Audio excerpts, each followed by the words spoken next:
সোনাইনাকে গুন্ডারা মারতে আসলে কিছুতেই মারতে পারে না, এটা নিয়ে যাও ভাবে। পরের দিন সোনাইনা জানলা থেকে ঝাঁপ দিলে সেখানে মিস্ট্রেস আর শ্যাম কথা বলে।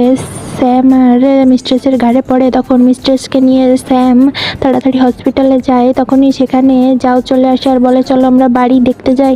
এরপরে অপমান করে স্টাফরা যে বাড়ি কিনতে না পারলে এখানে কেন এসেছেন। তখনই সেখানে মিস্ট্রেস আর স্যাম চলে আসে আর বলে এ ভিকিরির সাথে তুমি কি করছো, আর অপমান করতে যায়। তখনই সেখানে যাওয়ের অ্যাসিস্ট্যান্ট চলে আসে আর বলে জানেন উনিকে। তখনই শ্যামের মনে পড়ে ইনি তো মিস্টার যাও, অনেক বড় ব্যবসায়ী। তখন সেখান থেকে যাও আর সোনাইনা চলে যায়। তখন পিছন থেকে অ্যাসিস্ট্যান্ট বলে স্যার আপনার ট্রিটমেন্ট বাকি আছে, কিন্তু তারা চলে যায়।